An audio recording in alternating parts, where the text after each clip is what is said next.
Excuse me for my voice, but I have never seen anything like it. You believe in miracles? Yes! Unbelievable. Hey, welcome back to the show. I'm Andrew Zimmel, your host as always. It's NBA shoot-around day.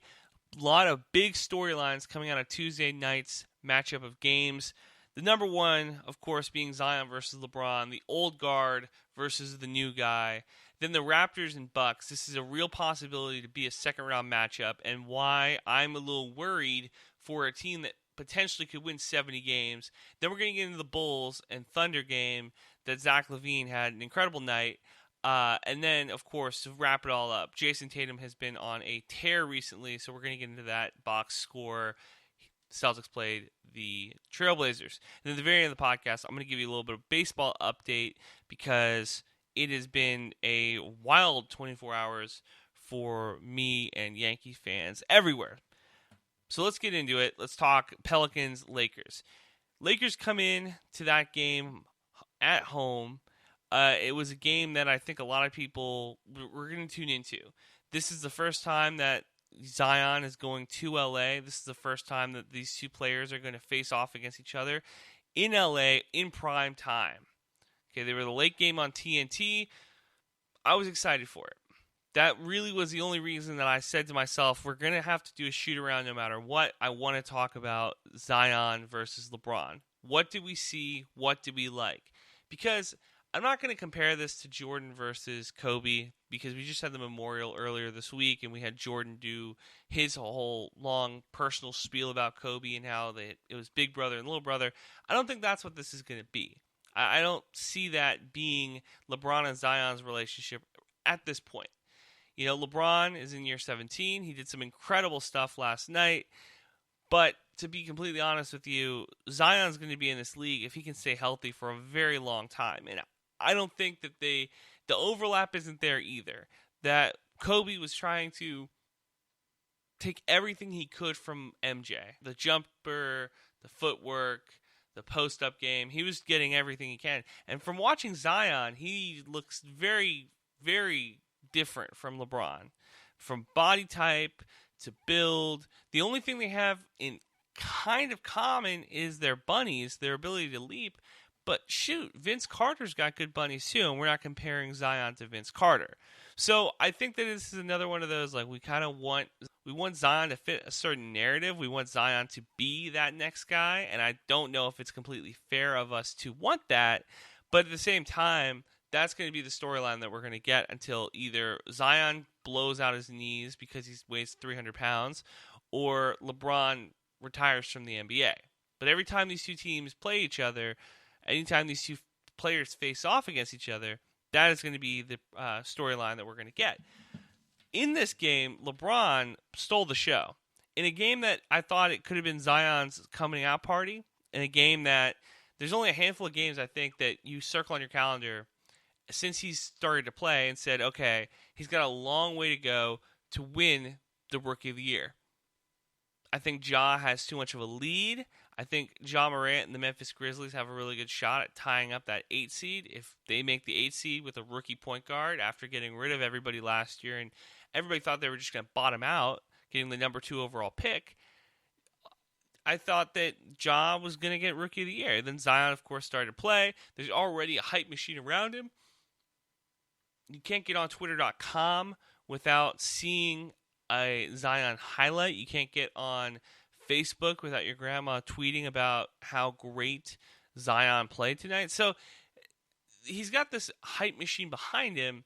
This is going to be his chance to win Rookie of the Year. The Pelicans come into the Staples Center and they blow the doors off the Lakers. Well, okay, I could see Zion all of a sudden swinging a bunch of those votes his way.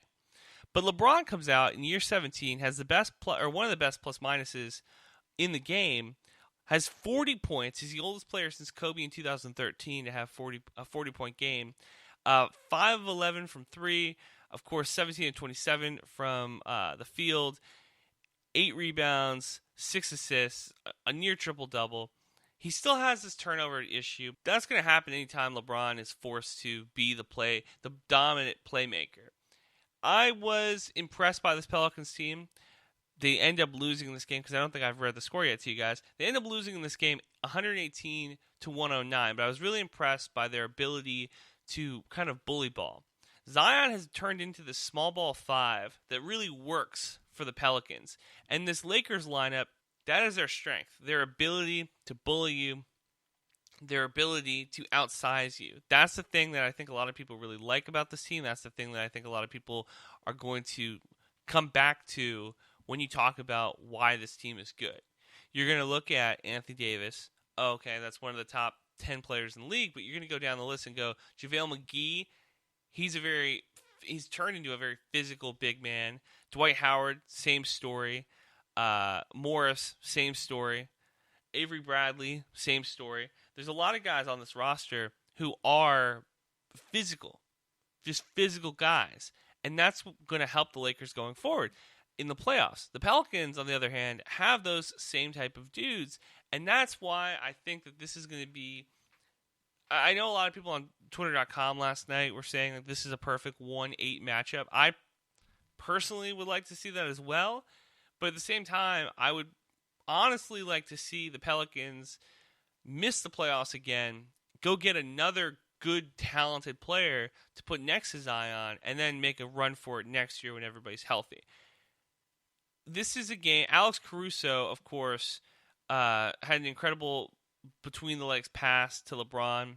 He had the best plus-minus of any player on the Lakers at plus 20 on the court.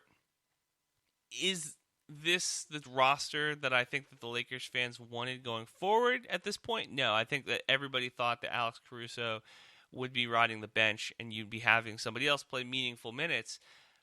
17 minutes a night, that's not terrible. That's going to probably get twisted down to about 8 in the playoffs.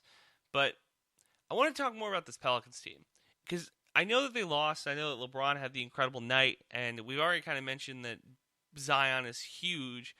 But this Pelicans team with Brandon Ingram, who had 34, Zion had 29, so they almost had two 30-point scorers, and Lonzo Ball had an okay night too with 10 points and 8 assists. He and Josh Hart, I thought, had the biggest opportunity in this game to make some sort of impact on Lakers fans. Because last year, we remember at the trade deadline, or this offseason, we remember, and last year at the trade deadline, these were the two players that people continue to talk about, saying they're going to get traded, Lakers are going to move them, they're good young players, but when Anthony Davis is on the table, you got to go get Anthony Davis. And I think Josh Hart was kind of put off by that. I think Lonzo was kind of put off by that. I think a lot of the Brandon Ingram was kind of put off by that. The constant trade rumors, which you get it, you're a young player in the league. You have a tradable contract, that's going to happen. Anthony Davis comes on the table, that's going to happen. I don't think anybody should be shocked. Ingram is the only guy that I think could possibly have some sort of, well, I'm pretty good on this team too, and maybe you should be saying I'm an untouchable commodity, like the Lakers did with the Kawhi trade. It's been written a ton of times that the Spurs called and asked for Brandon Ingram, and Lakers said no. Turned down a Kawhi package because they wanted to keep their young shooter. So then Anthony Davis comes on the table, and they move him immediately. Ingram is an all-star this year, so I don't know if he gets the last laugh. He still doesn't fit the mold that we want him to fit. He's another guy that we compared to, of course, an NBA legend. We compared him to Kevin Durant. We said, he's going to be able to score the ball with ease. That has not happened. This is still not his team. We continue to go down the list of young players who we say, I wish this guy had a team. I wish this guy we could build a team around him, and that would be his team, and we could see what he could do. There's a handful of guys. Devin Booker, he's a young guy, got his own team. Karl Anthony Towns, a young guy, got his own team. Zion, a young guy who got his own team. Trae Young, Luka, those are two pieces that I think people were trying to build around so they have their own teams. But Ingram, since he came in the league, I think people wanted him to just be able to run his own team, have his own team, because just to see what we can have, just to see how good he is. And now, again, Brandon Ingram is going to get overshadowed by everything else going around him. Every other player around him. Every other storyline around him. Nobody's going to be talking about what Ingram is doing. They're going to be talking about how Zion Williamson's team is doing, what Zion's doing, what Lonzo's doing. He is if I went down the roster, he's probably the third or fourth most interesting player. I think I'd have JJ Redick ahead of him as like more interesting, more people I think care what JJ Redick is doing on the team versus what Brandon Ingram's doing, which sucks. It sucks for Ingram, but we need to figure out, is he going to take that next like 3 steps and become a legitimate star in the league, or is he going to continue to be right where he is? And if I'm looking at the tea leaves, I feel more like he's going to be right where he is. I feel like he's not going to ever really hit that next step. I think he's always going to be somewhere in the middle of a role player who you wish was just a little bit better. I don't understand why Ingram he gets like a pass, I think, a lot of the time on the early career struggles, his ability to play like so-so defense. He gets kind of a pass, whereas a guy like Andrew Wiggins was crucified. And I get it, Wiggins was the number 1 overall pick. Ingram was the 2nd overall pick. So he's averaging, I think like 27, 26 points per game this season, so that helps a lot. But I'm just putting it out there in the ether that Ingram is, I think, in the same kind of category of we need to figure out what he is and what he can do. Hopefully he figures out his role on this Pelicans team, that they all say this is Zion's team. Maybe Jackson Hayes finally figures out a way to play and stay on the court. I really like him, a UT kid. So if we can get him on the court and him potentially making some plays, the rest of this roster is not terrible. The rest of this roster's got guys that can score. Zion can score from pretty much anywhere because he can just bully his way to the hole. Derek Favors, he's shown me plenty of times in his career that he can get to his spots and score the basketball. Drew Holiday had a really good night tonight passing the ball. He had 9 assists, 11 points, and he played defense on LeBron, and LeBron cooked him. But I said at the trade deadline, I said Drew Holiday would be the guy that I'm looking at. I'm saying, look, you fit really nicely with our team, but you fit better with other teams. Let's go get something for you. A trade package for Ben Simmons is on the table, I think. The guy's having a lower back issue right now, so we don't know if he'll be back for the playoffs. I haven't seen a ton. I've only seen his sister tweeting at every person who makes fun of Ben Simmons, so we don't know what that is. But if the 76ers don't make a run in the playoffs, if they decide to blow the whole thing up, again, Embiid's good. Again, there's going to be a lot of really good trade packages for Embiid, but you package Drew Holiday and Ingram and maybe Josh Hart in a pick, and you send it 76ers away for Ben Simmons. You bring back Simmons, you have him with Lonzo and Zion. I like that pairing a lot more. So this Pelicans team, are they going to be the 8th seed? They're a couple games back right now of the 8th seed. If you look at the standings, they're about 4.5 games out of the 8th seed right now. The Blazers lost to the Celtics, which we're going to get into. And San Antonio isn't good. So there's a real possibility in my mind that the Pelicans could sneak in there. I don't want them to. I want them to. I think that they can. I think that'd be a fun matchup. But I'd prefer them to get a better player in the draft. Let's move on to Bucks and Raptors. And in a game that I thought was a litmus test to see where both these teams were. And the Bucks come out on top. They go into Toronto and they end up winning it 108-97. Okay? Giannis has a big night with 49 points, 3 blocks, 19 rebounds, and 8 assists. And when we talk about all the good things that Giannis can do for a team, when we talk about all the things that intangibles, the things that he is continuing to grow and build on his game, we don't talk enough about the rebounding. He's 7 foot tall, And we've seen this before where the comparisons to Shaq, and Shaq wants to make the comparisons. I don't buy it. I don't think that the mold fits. I think Giannis is kind of a beast on his own. I think Shaq is kind of a beast on his own. I don't think the two are very comparable. But at the same time, he didn't shoot well from outside tonight. 2 of 4, that's fine. It was enough to space the floor. He hasn't shot well enough for me for the entire season for me to just take this one game and say, okay, he can shoot now. Congratulations, hooray! The Raptors. It was more of a Raptors loss than a Bucks win, because I thought the Raptors this entire game till the end, where the Bucks kind of were able to score a couple of trash points at the end of the game to extend the lead a little bit more than I think that if you didn't watch the game, you might assume an 11-point win. Okay, well, the Bucks beat them handily. No, it was a close game the entire time. They got a couple points at the end of the game to extend the lead a little bit more, but the Raptors were in this game from the start to finish. And if I'm a Bucks fan, if I'm an NBA fan, and I'm looking at this game, Siakam had 22. The rest of the starters had double digits. Ibaka was the only starter that didn't have double digits. He only had 5. But the roster this has already tightened up. The roster's already 9 deep. Nick Nurse is already figuring out how to put certain players in certain places. OG Anunoby had a so-so game with 11 points. Siakam, it's going to be rough to figure out the first team All-NBA. Because I think LeBron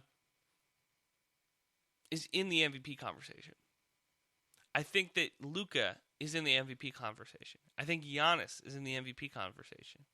And I think Anthony Davis is in that same very good big man conversation. So it's going to be real hard to split them and figure out where Siakam and the rest of those guys fit on the All-NBA teams. I think LeBron right now LeBron and Giannis are my 1 and 2 forwards. I guess you can put another front court guy, so it's probably going to be Anthony Davis, because they usually say, hey, we'll throw a center, we'll throw a big man in there. But it would not shock me if Siakam is a second-team All-NBA. That's how good he's played this year. What do we need for the Raptors to be more competitive? What do we need for the Raptors to legitimately be a team that we could see winning the entire thing again? Well, Marc Gasol didn't play, and that is a big problem. That's a big issue. Gasol is going to be the X factor for this Raptors team in the playoffs. If he plays in games against Embiid, against Giannis, he's going to be a game changer. If he gets banged up and he doesn't play, then the Raptors I don't think have a chance of competing and winning a title.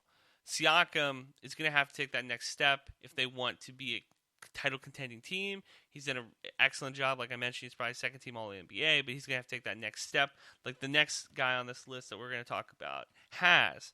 If he can get that to that next level and just really solidify his place in the Eastern Conference, when we talk about best Eastern Conference players and Siakam's name continually comes up, once he does that, then I think the Raptors have a better shot. But like I said, this game, the outside shooting for the Bucks was so-so. 33%, 14 of 42. This is a team that I wish that wouldn't shoot as many threes. I get everybody shoots threes. I get everybody is trying to chunk it up. I get the point steal. But there comes a time where Coach Bud needs to figure out how to just run a pick and roll. How to just get Giannis mid-range opens, right? Get Middleton mid-range open. Because if you can hit that shot at a 70% clip, then it is a better shot than a guy who shoots like Middleton. He shot 2 of 4 tonight. Lopez shot 2 of 6 tonight from behind the arc. Bledsoe 2 of 6 behind the arc. Matthews 1 of 5 behind the arc. I would prefer you to be able to get to the rim to open up that mid-range a little bit more, and then you can kind of capitalize on that going forward. So Bucks win that game. They're on a pace to win 70 games this year. I said before, and I'm just putting it back out there for those that didn't hear this before.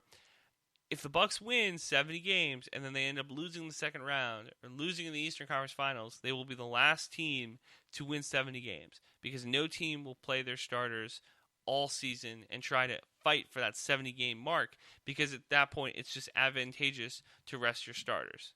So just keep your eye out for that. That's just another little a fun thing to keep the eye out for. All right, let's talk about Jason Tatum, who has had a monster run recently. We're looking up his box scores in these last couple games.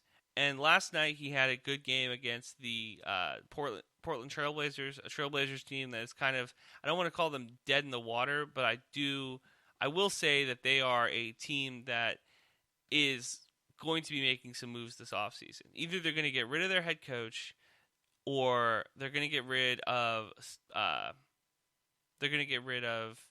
CJ McCollum, because they have too much. They had too much talent. They have too much talent with Dame Lillard not to be making the playoffs this year. This guy reminds me of all the best parts of a Allen Iverson, all the best parts of a Russell Westbrook. He's got all of the things that you want out of your NBA. He's going to be the all first team point guard this year. So what's going wrong? Well, the fact that they've had about 1 billion big men come and go in that roster, that doesn't help. The fact that they haven't ever had, like CJ McCollum, the numbers don't show it. The eye test does. I think he's having kind of a down year this year. So the Celtics win the game against the Blazers 118-106.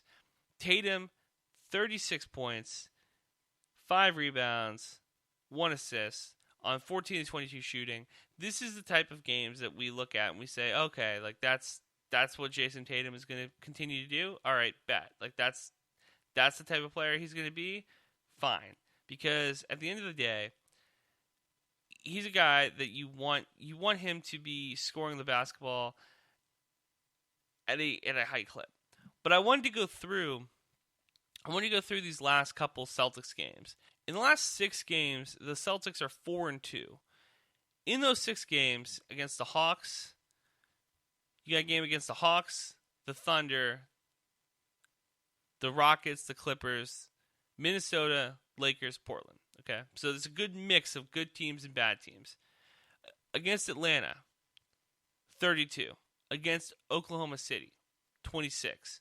Houston, he has a low of this like little scoring stretch. He had 15.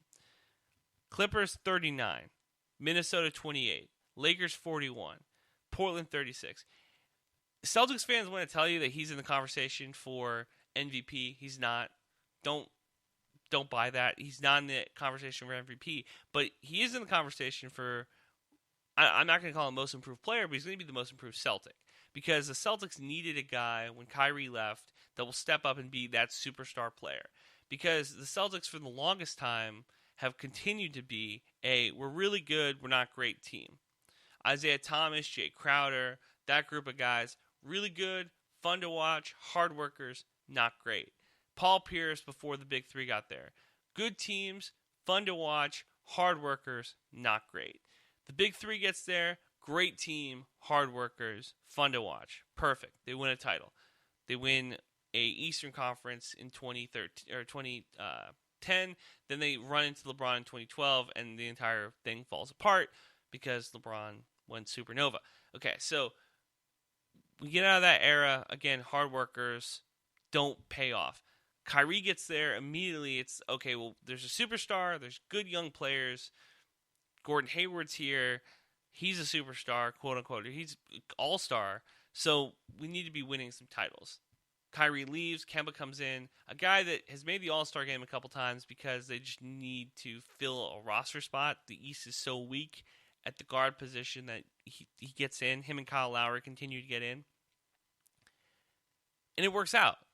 The Celtics team is a legitimate title contender if Tatum can play this well. And that's what I was talking about Siakam too, is that if Siakam gets to that next level, if he plays at a high clip, if he cements himself in that conversation of being one of the best Eastern Conference players, because clearly it's always going to be Giannis, everybody else. But if you can slip into that same conversation as Bradley Beal, if you can slip in that same conversation as Jimmy Butler, Ben Simmons, Joel Embiid, in that second tier, third tier type of guy, Tatum has slowly crept his way into, in my opinion, my unofficial pyramid, he has slipped his way into that second tier of Eastern Conference players just because of this run he's had. He had that 15-point game against Houston, but the next time he doesn't score at least 20 points was all the way in early January when he scored 17 against Milwaukee.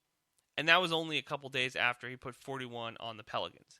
So Tatum, his scoring has really gone up since the All-Star break. It's been even better. It was very good before the All-Star break, those first couple weeks. Hit the All-Star break, he comes in rejuvenated. If he can keep this up for the rest of the season, the Celtics are going to be a 3 seed that nobody wants to face. Maybe they slip into the 2, but nobody's going to catch the Bucks. All right, finishing up the show, wrapping it up, we got to talk about Zach LaVine. The Bulls lose to Oklahoma City 124-122. He has 40-something points. He had 41 points. He hit a big 3 from the logo. We need to get Zach LaVine off. This is my last plea, my pitch before we get off this podcast. We need to get Zach LaVine on a better team. I don't know if that's trading Ben Simmons to the Bulls and then it's him and Joel Embiid in Philadelphia. I don't know if it's a package that Miami sends to Chicago and brings him down to play with Jimmy Butler again. I don't know if it's not again. LaVine was in the trade for Jimmy Butler when Butler went from the Bulls to the Timberwolves. I don't know if it's a trade to send him to LA, one of the LA teams. I don't know what needs to happen here, but we need to get Zach LaVine on a better team because he's too much fun to watch. He is a better ball handler. He's a better passer than he was when he was in Minnesota. Nobody's watching these games outside of Chicago. I get it's the third largest market, but when we talk about NBA markets, when we talk about the, landmark team is on television, staple team is on television, everybody's tuning into it. Nobody's tuning into Bulls games. The Bulls stink.